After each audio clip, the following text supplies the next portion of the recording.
घर से बाहर निकलते ही सबसे पहले मैं इधर उधर देखता था, कहीं गली में या अपने दरवाजे पर लता मौसी तो नहीं खड़ी। लता मौसी हमारे पास ही 2 घर छोड़कर रहती हैं।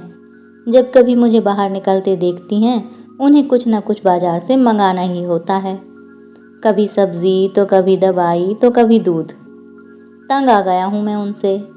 कभी कभी तो मन करता है जी भरकर सुना दूँ उन्हें।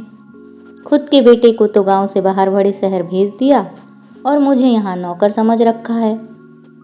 पर अकेली रहती हैं, अंकल भी शायद बीमार रहते हैं, इसलिए चुप हो जाता हूँ मैं यही सब सोचकर। अपनी बाइक में अब घर से दूर ले जाकर स्टार्ट करता हूँ, ताकि कहीं आवाज़ सुनकर वो ना आ जाएं। आज बाइक लेकर अभी गांव की गली के मोड़ से मुड़ने ही वाला था कि सामने से लता मौसी दिख गईं, हाथों में बड़ा सा झोला लिए, पैदल पसीने से तरबतर। ना जाने क्या हुआ मुझे, मैंने बाइक रोक दी। राम राम मौसी। पैदल? क्यों, कोई रिक्शा नहीं था क्या?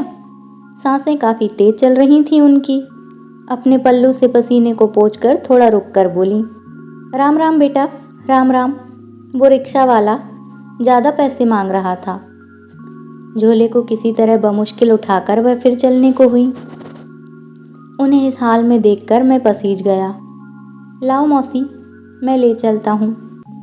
उन्होंने एकटक मेरी ओर देखा, फिर कुछ सोचने लगीं।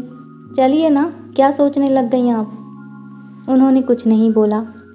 मैंने खुद उनके हाथों का सामान लिया और उन्हें पीछे बिठाकर उनके घर ले आया। अंकल मोबाइल फ़ोन पर बात कर रहे थे। बेटा, मैं भी बहुत बीमार रहता हूँ, तेरी माँ भी थक गई है। अभी बाजार गई है सब्जियाँ लाने, फिर मेरी दवा लाने बड़े बाजार जाएगी। गांव के बच्चे कितना करेंगे हमारे लिए? सच कहूँ तो वो भी बचने लगे हैं हमसे। अंकल की ये बात सुन मैं कहीं ना कहीं खुद से नज़रें चुराने लग गया था। अंकल हाथ में दवा की पर्ची लिए फ़ोन पर बातें किए जा रहे थे। हमें अपने साथ ही रखता तो ना जाने उधर से क्या बोला गया। अंकल फ़ोन रखकर रोने से लग गए। लता मौसी उनको चुप कराते हुए बोली, आप क्यों उससे रोज़ रोज़ ये विनती करते हैं? मैं हूँ ना, जब तक सांस है मैं खींच लूँगी अपनी गृहस्थी। मौसी ने उनके हाथ से दवा की पर्ची ले ली। उनका माथा अभी भी पसीने से भीगा हुआ था। उनकी ये परिस्थिति देख दिल में दर्द सा उठाया। अरे तुम जाओ बेटा, तुम्हें देर हो रही होगी। मुझे छोड़ने के लिए साथ आ गए।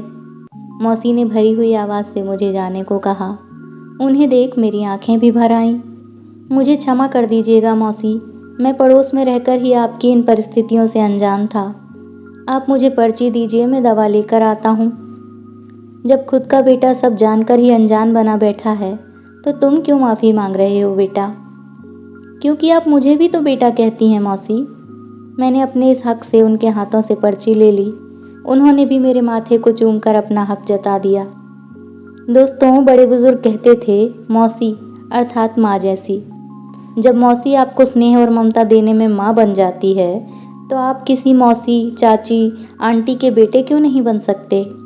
जब कोई आपको बेटा कहता है ना, तो आपके अंदर उन्हें वो आदर, सम्मान और कुछ आशाएं दिखाई देती हैं।